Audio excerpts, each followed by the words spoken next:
አላቅም እውነት በአብርሽና በሩታ ዙሪያ የተፈጠረው ነገር በጣም አሳዝኖኝ፣ እስኪ የሆነ ትንሽ ነገር ልበል ቪዲዮ ልስራ ብዬ ተነሳሳው ማለት ነው። እኔ አብርሽና ሩታ በጣም ነው ከሚባለው በላይ እምወዳቸው። አብርሽ መልካም ሰው ነው፣ ሩታም በጣም ጠንካራ ሴት ናት።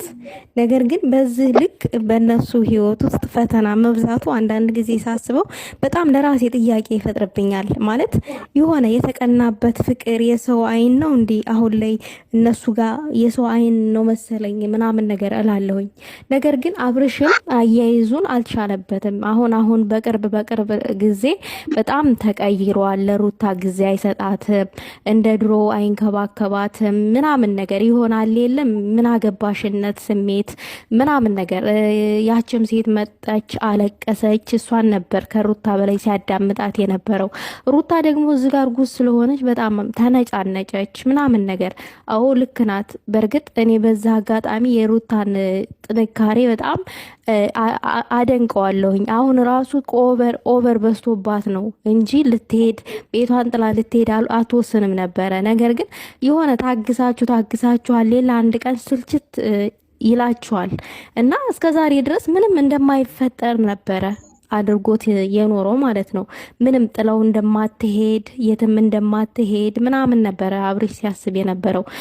ነገር ግን ሲበዛባት በቃ ትወስናላችሁ፣ ሲበዛባችሁ ነገሩ ማለት ነው። ታግዛለች ሩታ ከሚባለው በላይ ማለት ነው።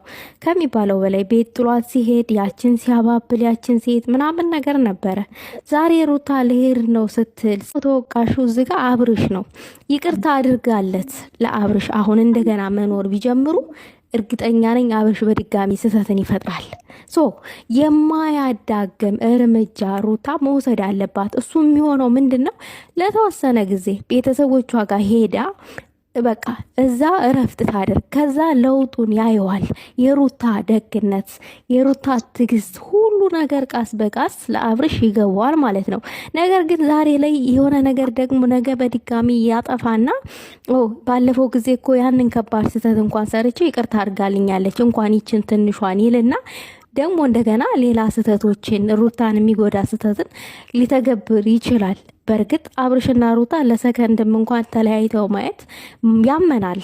ግን አብርሽ በዛ ልክ ፈልቶብተን ተክትኮብ ነበረ። ኤፋ ደግሞ ለአብርሽ ደግፈ ስታሽከባብጥ ነበር። የኔ ፍቅር ረፍተው በሰው ህይወት ውስጥ አትግባ፣ እኔና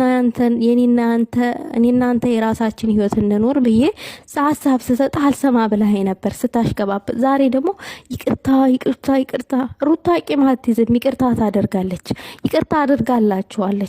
ነገር ግን ይቅርታ ብታደርግም ልቧ ታሟል።